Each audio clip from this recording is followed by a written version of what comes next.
My name is Irene Willette, and I'm 32 years old. 5 years ago, my sister told my parents I dropped out of medical school. She lied, and that single lie cost me my entire family. They cut me off, they blocked my number, they skipped my residency graduation. They weren't at my wedding. For 5 years, I was no one's daughter. Then last month, my sister was rushed into the emergency room, bleeding, unconscious, dying. The trauma team paged the chief surgeon. The doors opened, and when my mother saw the name on the white coat walking toward her daughter's stretcher, she grabbed my father's arm so hard it left bruises. Before we get into this, please take a moment to like and subscribe, but only if this story truly resonates with you. And drop your location and local time in the comments. I want to know where you are right now. Now let me take you back to the fall of 2019. To a kitchen table in Hartford, Connecticut, and the last time my father ever looked at me with pride. Growing up, there were 2 daughters in the Ouellette house, but only one who mattered. My sister Monica is 3 years older.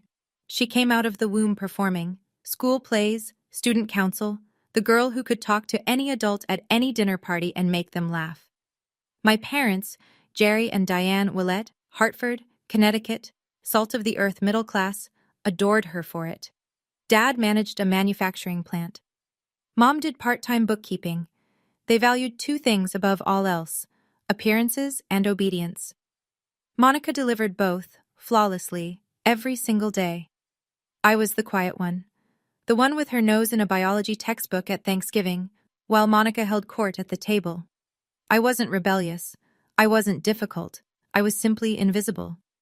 There's a difference between being forgotten and never being seen in the first place. Here's a small example. 8th grade, I made it to the state science fair, the only kid from our school. Same weekend, Monica had a community theater performance. One guess where my parents went. When I came home with a second-place ribbon, Dad glanced at it and said, "That's nice, Reenie."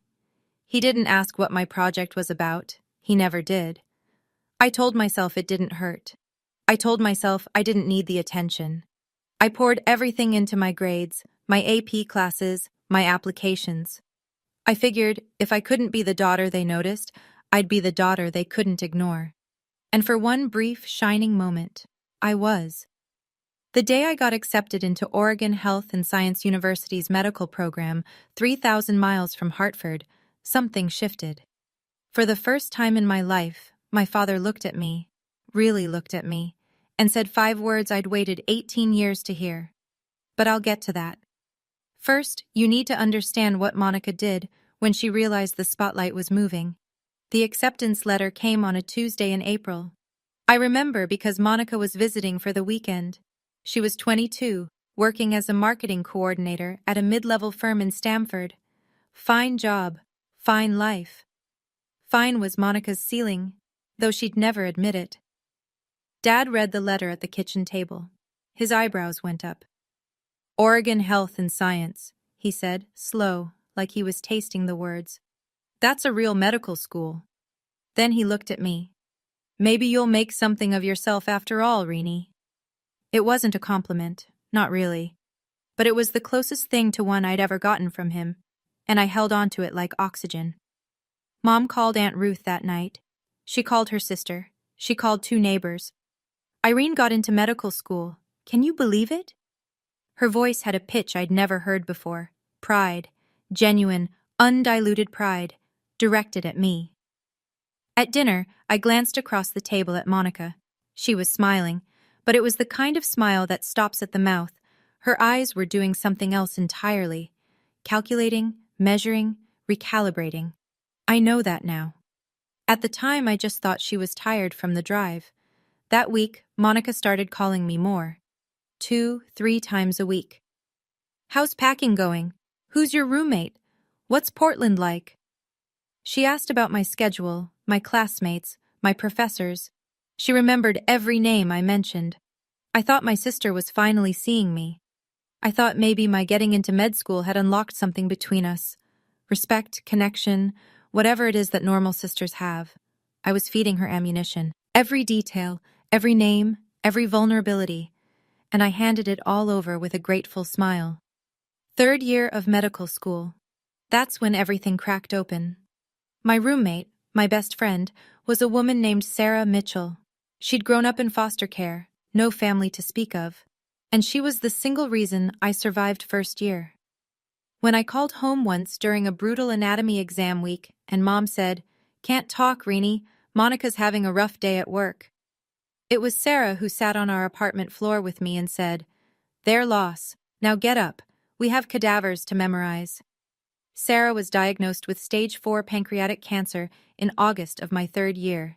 No family, no support system, just me. I went to the dean's office the next morning, explained the situation. He approved a formal leave of absence, 1 semester, caregiver status, paperwork filed, spot held. I would come back in January. It was all documented, all legitimate. I moved into the spare bedroom at Sarah's apartment, drove her to chemo, held her hand in the oncology ward at 3 in the morning when the pain got so bad she couldn't breathe. I called Monica to tell her. I don't know why. Maybe I still believed she was the sister she'd been pretending to be. I told her about Sarah, about the leave, about the plan to return in the spring. Monica's voice was syrup. "Oh my God, Reenie, I'm so sorry. Take all the time you need. I won't say a word to Mom and Dad. I know they'd just worry." 3 days later, she called our parents. I don't know the exact words she used that night. I wouldn't learn the full scope of her lie until 5 years later, when it unraveled in the one place none of us expected. But the damage was instant. The call came at 11 at night. I was sitting in a plastic chair next to Sarah's hospital bed. She'd had a bad reaction to the latest round of chemo, and they'd admitted her overnight. My phone lit up. "Dad, your sister told us everything."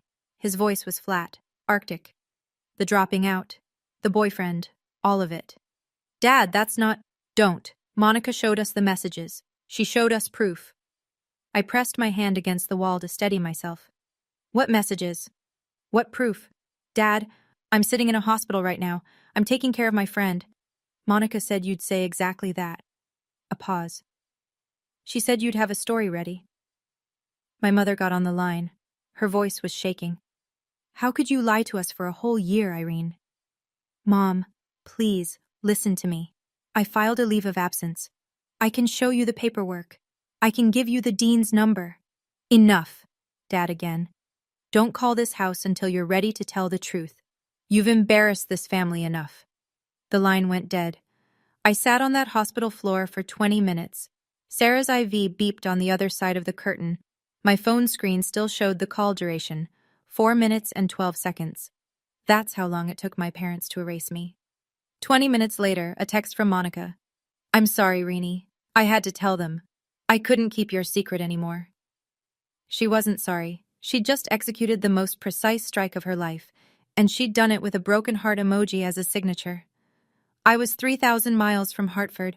I had $46 in my checking account, and I had just become no one's daughter. I tried. I need you to know that. I tried everything I could from 3,000 miles away with no money and a dying friend in the next room. Over the next 5 days, I called my parents 14 times. The first 3 went to voicemail. By the 4th, Dad's number was blocked. Mom blocked me 2 days later. I sent 2 emails, one short, one long. The long one had my leave of absence paperwork attached as a PDF. I included the dean's direct phone number. I included Sarah's oncologist's name. I gave them every piece of evidence a reasonable person would need. Neither email got a response. I wrote a handwritten letter. Mailed it priority from Portland. 5 days later, it came back. Returned to sender, unopened. I recognized my mother's handwriting on the envelope. I called Aunt Ruth, Dad's younger sister, the only person in our family who'd ever treated me like I mattered equally. Ruth called Dad that same evening. I know because she called me back 40 minutes later, voice heavy. "He told me to stay out of it, sweetheart. He said you've made your bed." Ruth tried to tell him about the leave of absence. Dad hung up on her. 5 days, 14 calls, 2 emails, 1 letter, 1 intermediary. All of it, every single attempt, rejected, blocked, or returned. And here's what sealed it. This wasn't new. This was the pattern of my entire life, compressed into its most brutal form. Every science fair they skipped, every recital they forgot, Every time Monica's version of events was accepted without question while mine was dismissed. This was just the final, loudest iteration. On the 6th day, I stopped calling. Not because I gave up, because I realized they had chosen a long time ago. Monica just gave them permission to stop pretending. Sarah died on a Sunday morning in December. Quiet. Just the beep of the monitor going flat and the pale winter light through the hospice window. I was the only one in the room. No one from my family called. No one knew. The one person I'd told, Monica, was too busy tending to the lie she'd planted to care that the reason for my leave of absence had just stopped breathing. I organized a small funeral. 6 people came. Sarah's former foster sister drove up from Eugene. A couple of classmates. A nurse from the oncology ward who'd grown fond of her. I stood at the front of a chapel that could hold 60 and read a eulogy to rows of empty pews. I didn't cry, not because I wasn't broken, because I'd been crying for 3 months straight and there was nothing left. That night, I sat alone in Sarah's apartment, our apartment. Her coffee mug was still on the counter, her jacket still hung by the door. I opened my laptop and stared at the application to re-enroll for the spring semester. Then I found it. Tucked inside Sarah's copy of Grey's Anatomy, our running joke, she'd bookmarked the chapter on the pancreas with a yellow sticky note that said, "Rude," was a card. Her handwriting, shaky but deliberate. "Finish what you started, Irene. Become the doctor I know you are. And don't you dare let anyone, especially your own blood, tell you who you are." She'd written it weeks before she died. She knew she wouldn't be there when I needed the push. I closed the laptop, opened it again, filled out the re-enrollment form. 2 options, crumble or climb. I chose to climb, not for my parents, not for revenge, for Sarah, and for the version of myself she believed in. I went back in January. No family support, no safety net. I picked up extra student loans, took a part-time research assistant position, and ate hospital cafeteria leftovers more times than I'll ever admit.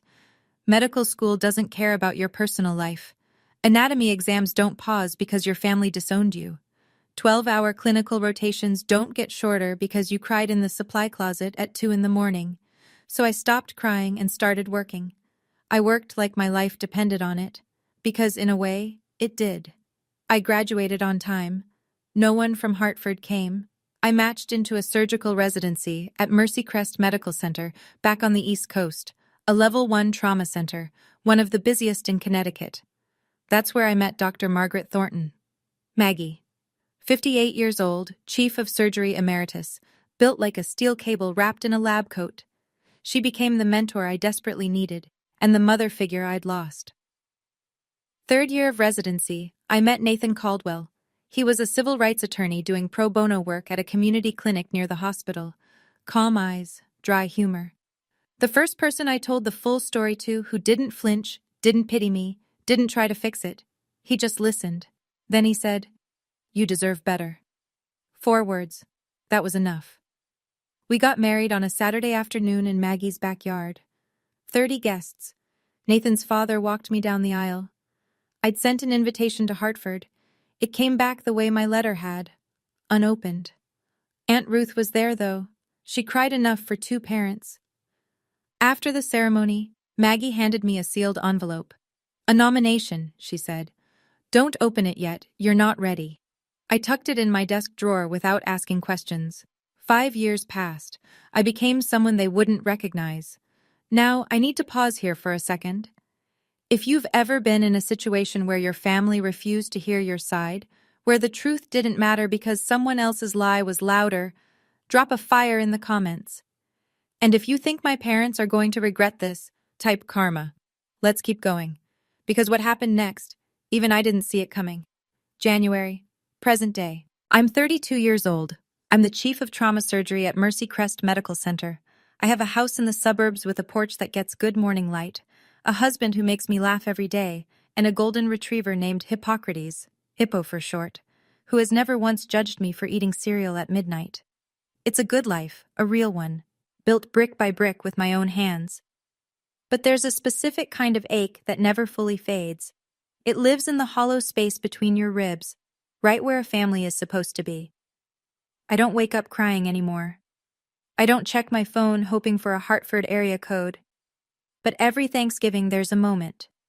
Just a flash, where I set the table and count the plates and feel the absence like a phantom limb. Aunt Ruth still calls every Sunday. She's my thread back to that world. I never ask about them, but I always listen when she volunteers information. Mom and Dad are healthy. Monica got divorced 2 years ago. She's selling medical devices now. The irony is not lost on me. Last week, Ruth called with something different in her voice. Cautious. Irene, there's something I need to tell you about Monica. Something concerning. Before she could finish, my hospital pager went off. Trauma activation. I told Ruth I'd call her back.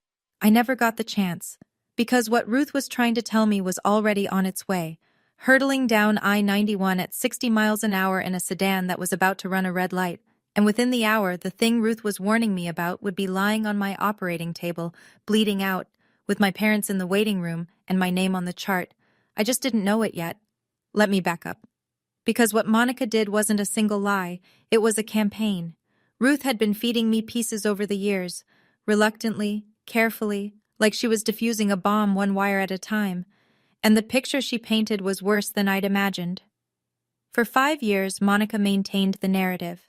At every Thanksgiving, every Christmas, every family gathering, she performed the role of the grieving older sister. We don't really talk about Irene, she'd tell cousins. It's too painful for Mom and Dad. She'd shake her head, lower her voice, let the silence do the work. But she didn't stop at silence. She added details. She told our grandmother that I was homeless. She told Uncle Pete's wife that she'd heard from mutual friends I was in and out of rehab.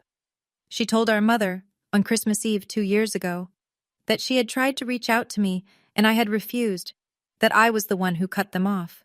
She flipped the entire story. She said at Thanksgiving, Ruth told me once, voice tight with fury, "I've begged Irene to come home. She won't even answer my calls. I think she hates us." Meanwhile, I was 3 floors deep in an operating room saving a teenager's life. The genius of it, and I use that word with disgust, was that Monica didn't need my parents to forget me. She needed them to believe I had abandoned them. That way, their grief became proof. Their silence became justified. And she remained exactly what she'd always been, the loyal daughter, the only one who stayed. She wasn't protecting them. She was protecting her position. And there was one more thing Ruth told me, something I didn't learn until much later, that made the whole picture even darker. But I'll get to that. Nathan told me this over coffee one morning, 6 months ago. He'd been sitting on it for 2 years. "There's something I didn't tell you," he said, setting his mug down carefully, the way he does when he's about to deliver bad news in his lawyer voice. 2 years ago, I got a call from HR at your old hospital. Someone using a fake name had contacted them asking about the employment status of Irene Ouellette. They wanted to know if you'd ever been disciplined, if your credentials were legitimate. I stared at him. Who? I had a colleague trace the inquiry. The IP address came back to Hartford. The kitchen went very quiet. Ipo's tail thumped against the floor. The coffee maker hissed. "She was trying to find something," I said. "Anything," Nathan confirmed. "Anything she could use to keep the story alive, to prove you were a fraud." "She didn't find anything." "No, because there's nothing to find." I wrapped my hands around my mug. Tight. I could feel the heat bleeding through the ceramic. "She didn't just lie about me once, Nathan. She's been hunting me." He reached across the table and put his hand over mine. "That's not sibling rivalry, Irene. That's something else entirely." He was right. Monica hadn't told a lie and moved on. She had built an architecture of deception, load-bearing walls, reinforced beams, and she'd spent 5 years making sure none of them cracked. Every holiday story, every whispered rumor, every fake inquiry was another brick. I could have done something then, called a lawyer, confronted my parents, blown the whole thing open. But I didn't, because life was about to do it for me, in the most brutal, public, and ironic way imaginable. And it started with a pager at 3 in the morning. Thursday night, January, 3:07 a.m. The pager dragged me out of a dead sleep. Nathan shifted beside me, murmured something. Ipo lifted his head from the foot of the bed. The screen glowed in the dark. Level 1 trauma. MVC, single female, 35, blunt abdominal trauma, hemodynamically unstable. ETA 8 minutes. I was dressed in 4 minutes. Driving in 6. The roads were empty and wet, that particular shade of black that January gives you in Connecticut. I ran through the case in my head the way I always do.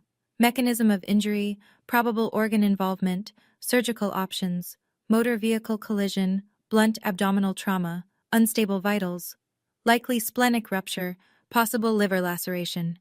I'd done this surgery 100 times. I badged in through the ambulance bay entrance and walked straight to the trauma bay. My team was already assembling. 2 residents, a trauma nurse, anesthesia on standby. I picked up the intake iPad from the charge nurse's station and swiped to the incoming patient chart. Patient, Monica D. Ouellette, DOB, March 14, 1990. Emergency contact, Gerald Ouellette, father. I stopped walking. The hallway noise, the beeping, the intercom, the squeak of shoes on linoleum, it all pulled back like a tide. For 2 seconds, maybe 3, I wasn't a surgeon. I was a 26-year-old sitting on a hospital floor in Portland, phone still warm in my hand, listening to a dial tone. Dr. Ouellette? My charge nurse, Linda, appeared at my shoulder. You okay? I looked up, blinked, set the iPad down. I'm fine. Prep Bay 2, and page Dr. Patel. I want him on standby. The ambulance siren wailed in the distance, getting closer, and behind that ambulance, I knew, before I could see them, were 2 people I hadn't faced in 5 years. The ambulance doors cracked open and the stretcher came fast.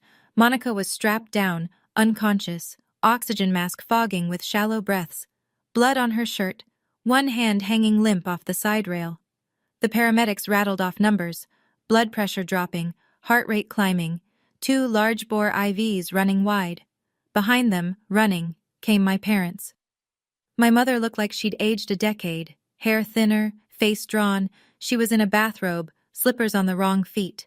My father was in a flannel and jeans, thrown on in a panic. His face was the color of old paper. "That's my daughter," he shouted past the triage nurse. "Where are they taking her? I need to talk to the doctor in charge."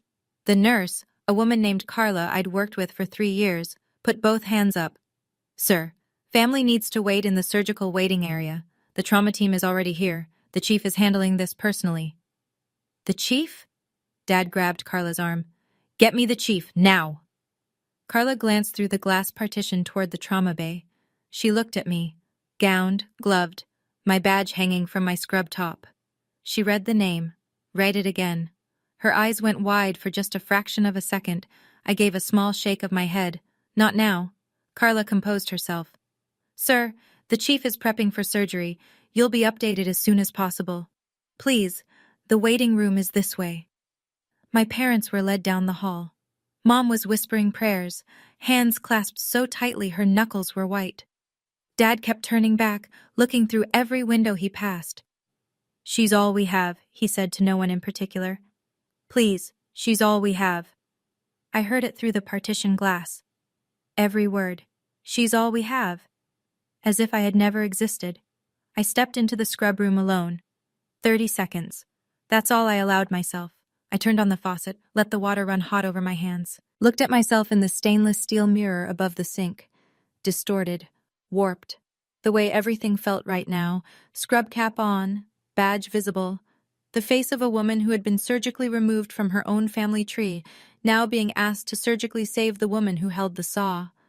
Part of me wanted to walk out, call Patel, let someone else carry this, let my parents owe their daughter's life to a stranger, not to me.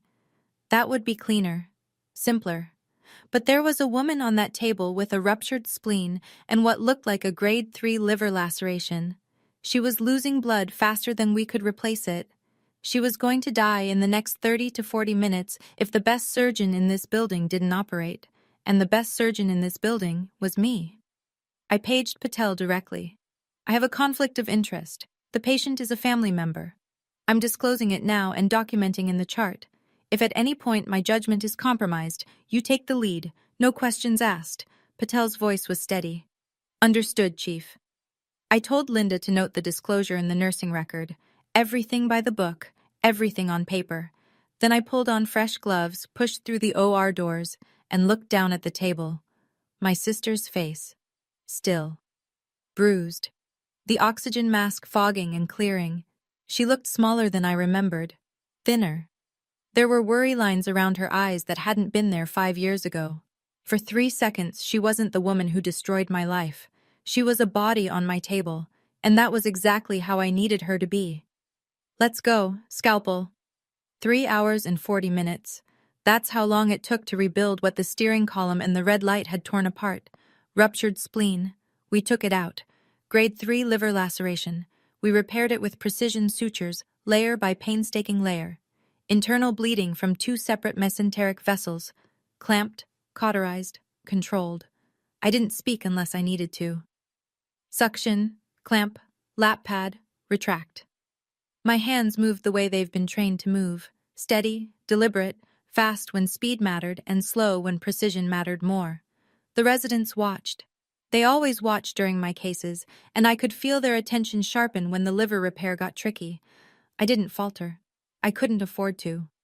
At 6:48 a.m., I placed the final closing stitch. Monica's vitals were stable. BP normalized. Output clear. She was alive. Dr. Patel, who'd been standing silently in the corner the entire time, pulled his mask down. Irene, he said quietly. That was flawless. You want me to talk to the family? I peeled off my gloves, dropped them in the bin, washed my hands. Automatic, methodical, the same way I'd done it 10,000 times before. No, I said. This one's mine. I caught my reflection again in the scrub room mirror. Same face, same badge. But something had shifted. For 5 years, I'd been the daughter who disappeared. Now I was the surgeon who'd just pulled her sister back from the edge of death. Those two facts were about to collide in a waiting room 40 feet away, in front of my entire night shift team. I straightened my scrub top, checked my badge, took one breath. Then I walked toward the waiting room. The hallway had never felt so long. The waiting room had that fluorescent hush that hospitals get at 7 in the morning. 2 other families were scattered in the far corners. A television murmured weather reports to no one. And in the center row, sitting rigid, sleepless, terrified, were my parents. I pushed through the double doors, still in my surgical scrubs, mask pulled down around my neck. Scrub cap off now, hair pulled back. My badge hung at chest level, printed in clean block letters anyone could read from 6 feet away. Dr. Irene Ouellette, MD, FACS, Chief of Trauma Surgery.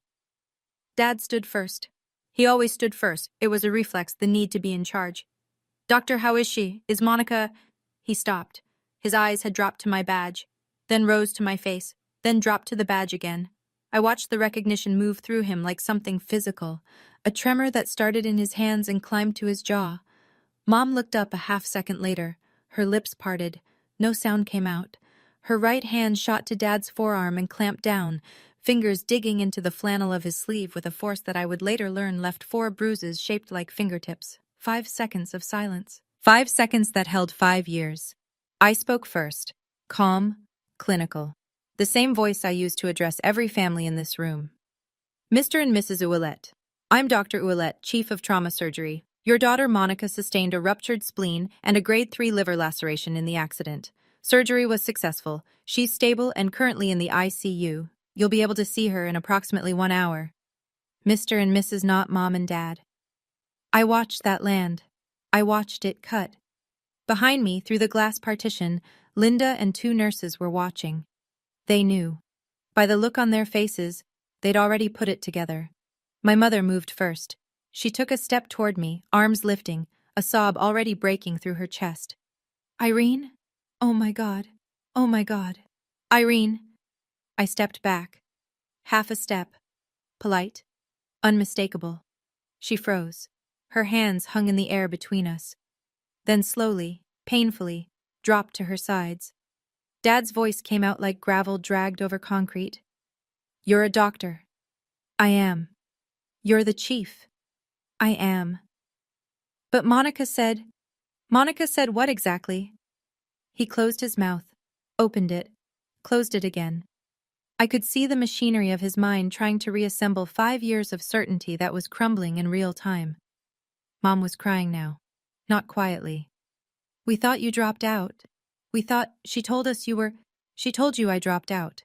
That I had a boyfriend with a drug problem. That I was homeless. That I refused to contact you." I kept my voice level. No shaking. No tears. I had rehearsed this moment 1,000 times in the shower, in the car, in the dark before sleep. I never thought it would happen in surgical scrubs under fluorescent lights. None of it was true. Not a single word. Through the glass behind me, I could see Carla press a hand to her mouth. A resident, Dr. Kimura, second year, looked away, jaw tight. Linda set down her clipboard and stared. Dad tried to redirect. Old instinct. "This isn't the time or place, Irene. Your sister is in the ICU." "I know. I just spent 3 hours and 40 minutes making sure she survives. So yes, Dad. I'm aware of where she is." He had nothing. For the first time in my life, my father, a man who had never been at a loss for a decree, had absolutely nothing. The silence was doing the work I never could. 5 years of blocked calls, returned letters, ignored emails, none of it had made a dent.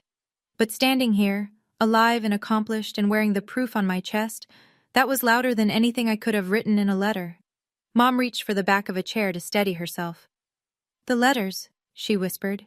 "You said you sent letters." 2 emails with my leave of absence paperwork attached. 1 handwritten letter, mailed priority. You sent it back unopened. I recognized your handwriting on the envelope. She pressed her fist against her mouth. Dad stared at the floor. "I called 14 times in 5 days. I asked Aunt Ruth to talk to you. You told her to stay out of it." I wasn't accusing. I was reciting. These were facts, and facts don't need volume. Then Linda appeared at the door. She didn't know the full story, not yet, but she had hospital business. "Dr. Ouellette, I'm sorry to interrupt." The board chair saw the overnight trauma log. He asked me to pass along. "The Physician of the Year Selection Committee sends their congratulations on tonight's surgical outcome." Linda said it the way she'd say anything routine. She had no idea she'd just detonated a second bomb. Mom looked at me, eyes swollen, mascara gone, bathrobe still on. "Physician of the Year? It's an internal recognition, it's nothing." I turned to Linda. "Thank you. I need to check post-op vitals. Excuse me." I walked toward the ICU corridor, measured steps, spine straight. I didn't look back, but I heard my mother's voice behind me, small and ruined. "Jerry, what have we done?" And I heard something I'd never heard before. My father, saying nothing. Because silence, for the first time, was the only honest thing he had left. 4 hours later, ICU, room 6, monitor beeping in rhythm, morning light angling through the blinds. I walked in for the standard post-op assessment. Vitals, drainage output, wound check, routine. Except nothing about this was routine. Monica's eyes were open, glassy, unfocused from the anesthesia, but open. She blinked at the ceiling, blinked at the IV pole. Then her gaze tracked sideways to me. She squinted. Read my badge. Read it again. The color drained from her face in a way I've seen before, but only in patients who've just been told their prognosis is bad. "Irene." Her voice was sandpaper. "Good morning, Monica. I'm your attending surgeon. You sustained a ruptured spleen and a grade 3 liver laceration from the accident. Surgery went well. You're going to make a full recovery. You're a doctor. Not a question. A reckoning. I'm the chief of this department, have been for 2 years. I watched it happen. The same spectrum Dad had gone through, but slower, because Monica was processing it through a morphine drip and what I suspect was dawning terror. Confusion first, then disbelief, then fear. And then, there it was, the expression I'd seen my whole life, the quick flicker behind the eyes, calculation. Even now, lying in a hospital bed with my sutures holding her liver together, Monica was trying to figure out how to spin this. "Irene, listen, I can explain. You don't need to explain anything to me." I nodded toward the glass door, where 2 figures stood in the hallway, watching, faces wrecked, eyes red. "You need to explain it to them." I updated her chart, checked the drain, left without another word. I didn't stay to hear what happened next, but the entire ICU floor heard it. Monica's room wasn't soundproof, and neither was the truth. Okay, I have to stop here for a second. What do you think Monica told my parents when they walked into that ICU room? Option A. She finally tells the truth. Option B. She doubles down on the lie. Option C. She plays the victim. Again. Drop your answer in the comments. And if you haven't subscribed yet, now is the time. Because the next part of this story is where everything comes crashing down. I learned what happened from Linda, who heard it from the ICU nurse, who heard it through the glass. If you guessed option C, congratulations. You know my sister. The moment my parents walked in, Monica started crying. Big, heaving sobs that pulled at her stitches and made the heart monitor spike. Mom, Dad, you have to believe me. I never meant for it to go this far. I was scared for her. Dad stood at the foot of the bed. His voice was barely controlled. Monica, Irene is a surgeon. She's the chief of trauma surgery at this hospital. I didn't know that. She said she sent letters, emails. She called 14 times. She asked Ruth to intervene. Mom's voice was flat, hollow. Is that true? She's exaggerating. You know how Ruth tried to tell us. Dad again, and this time his voice cracked. Not from sadness, but from the structural failure of everything he'd believed for 5 years. 2 years ago, Ruth called and said Irene was in residency. A surgeon. You told us Ruth was lying, that she was just trying to cause drama. Ruth doesn't know the whole story. What is the full story, Monica? Mom, screaming. In an ICU, the nurse at the station outside flinched. 2 rooms down, a patient's visitor looked up from their phone. And Monica, backed into a corner, IVs in both arms, my sutures in her abdomen, did what she always does. She pivoted from defense to offense. Fine, she's a doctor. Good for her. But she abandoned this family. She never called. Because we blocked her number, Monica. Dad's hand was on the bed rail, knuckles white. Because you told us to. The heart monitor beeped. The IV dripped. And Monica, for perhaps the first time in her adult life, had no script. Aunt Ruth walked into the ICU at 9:45 that morning. I'd called her from the scrub room after surgery, not to summon her as a weapon, but because Monica was her niece, too, and Ruth deserved to know. But Ruth came prepared. 5 years of silence will do that to a woman with a filing system and a long memory. She didn't sit down, didn't hug anyone. She stood in the middle of that room and said, I've been waiting 5 years to have this conversation, and I'm not waiting 1 more minute. She pulled out her phone, opened a folder she'd labeled, I found out later, Irene, proof. Inside, screenshots of every email I'd sent my parents in those first desperate days. The PDF of my leave of absence from OHSU, signed by the dean, stamped with the registrar's seal. My re-enrollment confirmation. A photo of my residency graduation, me in a cap, holding the diploma. Aunt Ruth next to me, the only family member in the frame.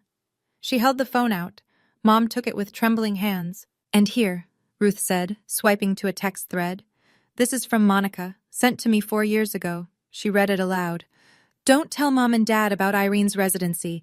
It'll just confuse them. They're finally at peace. The room went still. Monica stared at the ceiling. Her jaw was set, but the calculation was gone from her eyes. What replaced it was something I'd never seen there before, the look of someone who's run out of rooms to hide in. You told me to keep quiet for the family's sake, Ruth said, looking straight at Monica. But this family hasn't had peace. It's had a 5-year blackout. Ruth turned to my parents. And you two, you let this happen, not because you didn't love Irene, but because loving Monica was easier. Nobody argued. There was nothing left to argue with. Mom sank into the chair beside Monica's bed, but she wasn't looking at Monica anymore. She was scrolling through Ruth's phone, reading my emails one by one. Her lips moved as she read. She stopped on the last one, the one I'd sent the night before my residency graduation. I know what it says. I've reread it 100 times in my own sent folder. Mom, I don't know if you'll read this. I graduated from residency today. I wish you were here. I'm still your daughter. I never stopped being your daughter. Mom doubled over in the chair. Not crying. It was beyond that. It was the sound of someone meeting the full weight of a mistake they can never undo. Dad stood at the window, his back to the room, his shoulders shaking. Aunt Ruth told me later it was the first time she had ever seen her older brother cry. In 62 years, not once. Not at their mother's funeral. Not when his business nearly went under. Not ever. He cried now. Silently, facing the parking lot, while the monitor beeped behind him. Monica lay in the bed. She'd stopped talking. The IV dripped. Her eyes were fixed on a point on the ceiling. There was nothing left to perform, no audience that would believe her. The persona she'd worn for 35 years was lying in pieces on the linoleum, and no amount of charm or tears or clever reframing was going to put it back together. You missed her wedding, Jerry. Ruth's voice was quiet now, spent. Nathan's father walked her down the aisle. Do you understand what that means? Dad didn't turn from the window, but he spoke. 4 words, low, cracked down the center. What have we done? Not a question. He wasn't asking. He was convicting. And knowing the truth and knowing what to do with it, those are 2 very different things. I came back that afternoon. End of my shift. 22 hours since the pager woke me. But who's counting? My parents were still there. Of course they were. Where else would they go? Back to the house where they'd spent 5 years pretending they only had one daughter? Mom stood up the second I walked in. Her face was swollen, eyes nearly shut from crying. Irene, baby, I'm so sorry. I held up my hand, gently, but firm. I hear you, and I believe you're sorry, but sorry is a word. It's a starting place, not a finish line. What I need is time. Dad turned from the window. He looked like he'd aged 5 years since this morning. We want to make this right. Then you need to understand something. I kept my voice even. This wasn't anger. This was clarity.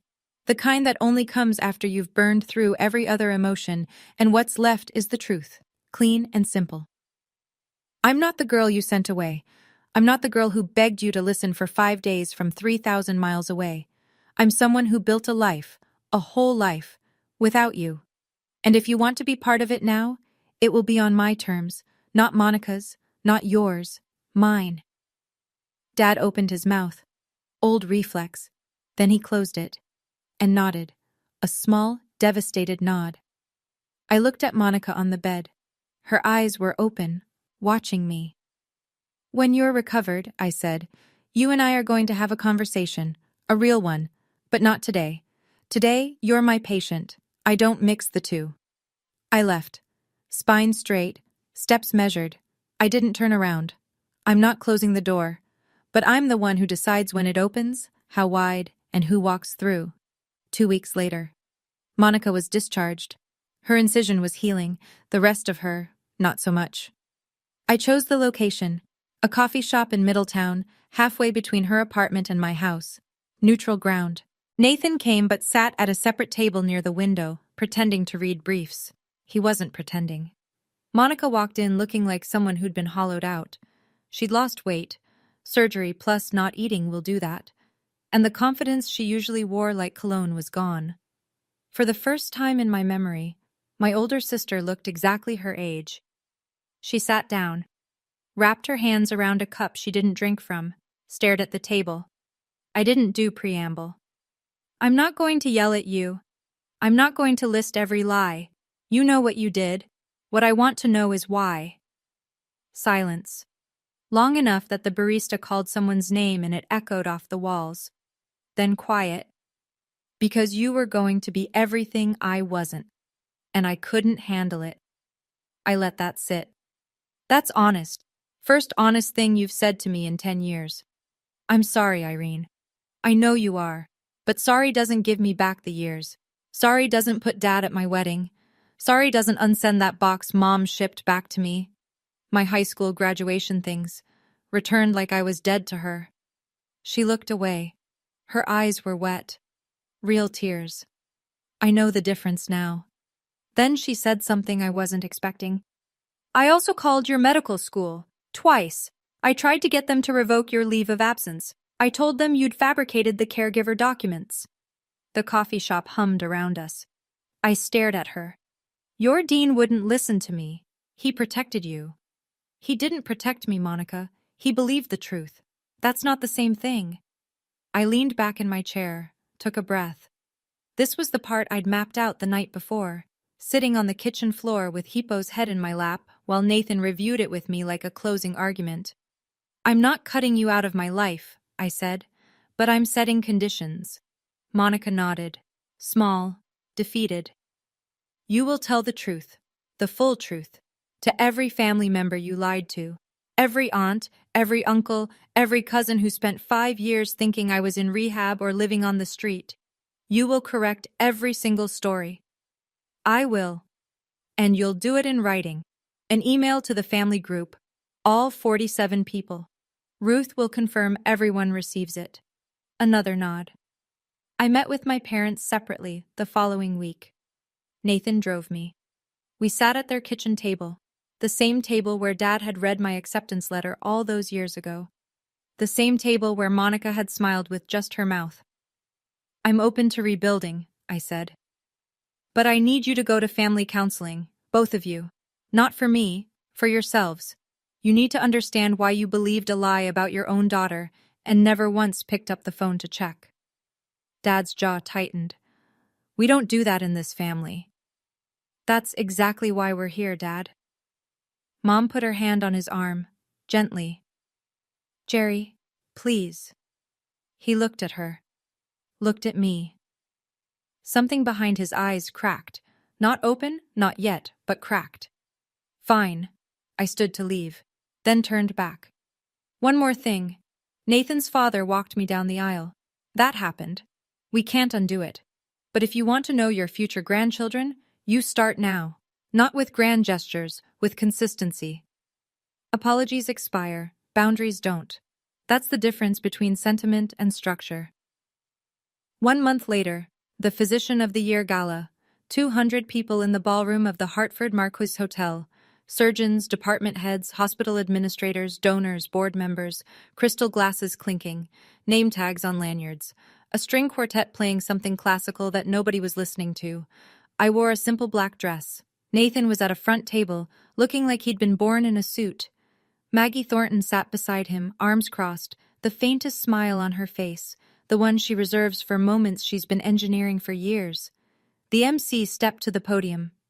This year's Physician of the Year, a surgeon whose clinical excellence, composure under pressure, and commitment to her patients have set a new standard for this institution.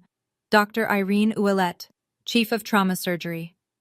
Applause, standing ovation from the surgical staff who'd seen me work. I walked to the stage, spotlight warm, podium solid under my hands. I kept it short. 5 years ago, I almost quit.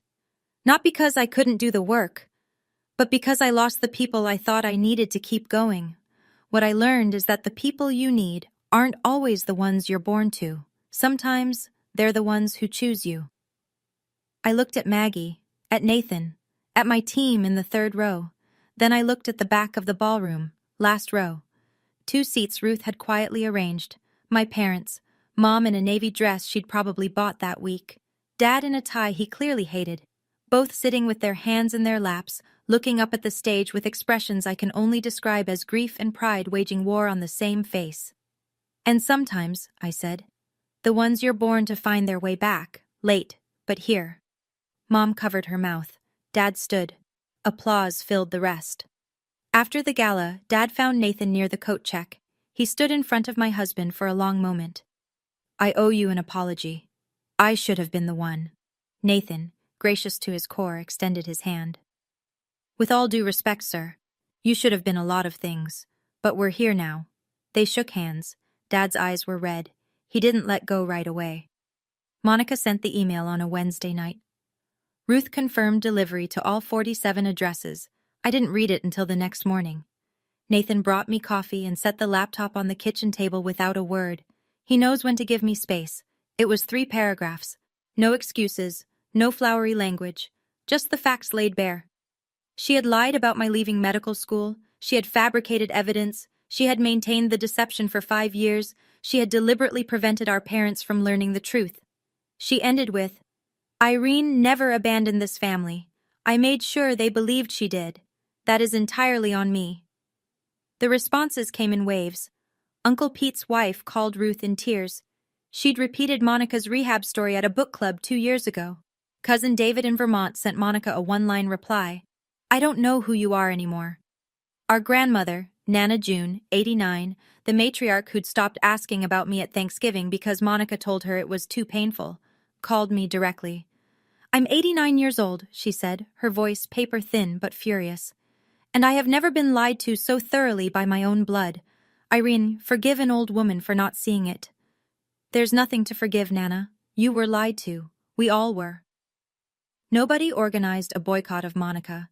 Nobody sent group texts declaring her dead to them, but the trust she'd stockpiled, the currency she'd been spending for 35 years, was gone.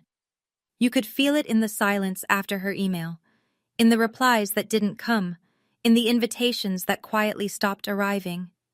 No one punished Monica. They just stopped believing her. And for someone who'd built her entire identity on being believed, that was punishment enough.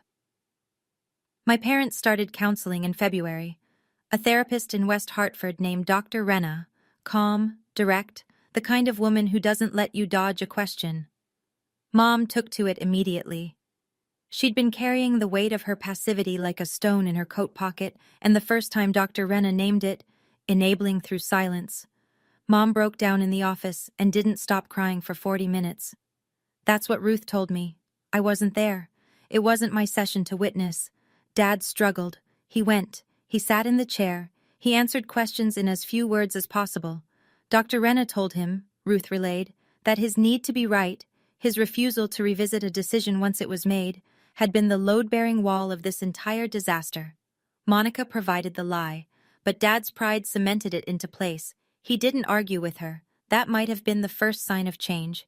3 weeks into counseling, Mom mailed me a letter, handwritten. The irony wasn't lost on either of us. "I failed you," she wrote. "Not just when I believed Monica, but every time I chose peace over fairness. Every time I let your father's temper decide what was true. Every time I saw you standing in the doorway, quiet and waiting, and told myself you were fine, because it was easier than admitting I wasn't brave enough to fight for you." I read it at the kitchen table. Ipo was asleep on my feet. Nathan was in the next room, pretending not to listen. I didn't cry, but I held that letter for a long time. Then I opened the drawer where I keep things that matter. Sarah's card, my returned letters, the wedding invitation that came back unopened, and I placed it inside. Same drawer, different side. Progress isn't always dramatic. Sometimes it's just rearranging what you carry. Monica started therapy too, her own. Separate from the family sessions. I know this because Ruth told me, and because Monica mentioned it, briefly, awkwardly, the second time we met for coffee. We've had 3 of these meetings now. Each one short, each one stiff, each one slightly more honest than the last. The first time, she stared at her hands and said nothing useful. The second time, she told me about the therapy. The third time, she said something that actually landed. "I don't expect you to forgive me. I don't even know if I deserve it. But I want you to know, I'm trying not to be that person anymore." I took a sip of my coffee, set it down. "Then show me." Words are cheap in this family. They always have been. "Show me with time." She nodded. Didn't push, didn't perform. That was new. Do I believe her? Honestly, I don't know. I've spent a lifetime reading Monica's performances, and I'm still not sure where her acting ends and her actual self begins. Maybe she's not sure either. Maybe that's what the therapy is for. But I believe in the possibility of change. That's all I can offer right now. She carries my surgical scar on her body. 7 inches. Left upper abdomen, fading from red to white over the coming year. Every time she gets dressed, every time she catches her reflection, she'll see the mark left by the sister she tried to erase. The sister who, when it mattered most, held a scalpel with steady hands and chose the oath over the anger. I carry her damage in my memory. 5 years of silence, lodged somewhere between my ribs. We're even. In the strangest, most painful way, two sisters can be even. And maybe, with enough time, enough real, unglamorous, consistent time, we'll find our way to something that isn't even. Something better. Something new. I'm sitting in my office at Mercy Crest. It's late. The hallway outside is quiet. That particular stillness hospitals have after the last visitors leave and before the night shift energy kicks in. My nameplate is on the door. My diplomas are on the wall. Not because I need to see them, but because the residents do. On my desk, a framed wedding photo. Nathan, Maggie, Aunt Ruth, 30 guests, a backyard in October light. No parents in the frame, but on the bookshelf next to it, a new photo. Taken 3 weeks ago. Mom and Dad, standing on my front porch, coats on, looking slightly lost. Dad's hands are in his pockets. Mom is mid-smile, trying too hard but trying. It's awkward. It's imperfect. It's real. If you're watching this and you see yourself in my story, whether you're the one who was silenced or the one who did the silencing, I want to tell you something. The truth doesn't expire. It doesn't matter if it takes 5 days or 5 years. The truth has a patient way of showing up exactly when it's needed most. You can't rush it, but you can't outrun it either. I didn't get revenge on my sister. I didn't need revenge. I became someone who didn't need it. And that turned out to be the most devastating response of all. Not a scheme, not a plan. Just a life, lived fully, on my own terms. And if you're waiting for your family to see you, really see you, stop waiting. See yourself first. Build the life you deserve with the people who show up. And when the others finally turn around, let them find a door that you control. You decide when it opens. You decide how wide. You decide who walks through. That's not revenge. That's architecture. Sunday morning, first week of February. Light snow falling outside the kitchen window, the kind that doesn't stick but makes everything look like it's being gently forgiven. I'm making French toast. Nathan is grinding coffee beans, singing off-key to something on the radio. Ipo is stationed under the table, optimistic about crumbs. The doorbell rings. I wipe my hands on a towel and open the front door. Mom and Dad, standing on the porch in their winter coats. Dad is holding a bottle of orange juice like he's not sure what to do with his hands. Mom has a tin of homemade cookies. Her shortbread, the ones she used to make for every school event of Monica's, and none of mine. "Hi," Mom says, nervous, hopeful. "Come in," I say. "Coffee's almost ready." Dad steps inside, looks around the kitchen like he's cataloging everything, the house he's never been in, the life he almost never knew existed. He clears his throat. "Can I help with anything?" I look at him. My father, 62 years old, standing in my kitchen for the first time, asking permission to be useful. "You can set the table, Dad." He nods, goes to the cabinet I point to, takes out plates, counts them, looks at me. 4? 4. He sets them down, one by one, carefully, like they might break if he's not gentle. Nathan hands him coffee. Mom hugs me at the stove, not a dramatic movie hug, just a quiet one, arms around me, forehead against my shoulder. No words, holding on. Ipo thumps his tail. Snow falls outside. The French toast sizzles. It's not perfect. It's not the childhood I deserved, or the reconciliation movies promise. But it's real. And real is more than I had for a very long time. My name is Dr. Irene Ouellette. I'm 32 years old, and I am finally, slowly, carefully, letting myself be someone's daughter again. 4 plates. It's a start. If this story resonated with you, if it made you think about your own family, your own boundaries, or someone you've lost and found, leave me a comment. Tell me, what would you have done? Would you have opened that door? And if you want more stories like this, check the description for one I think you'll love just as much. Thank you for being here. I'll see you next time.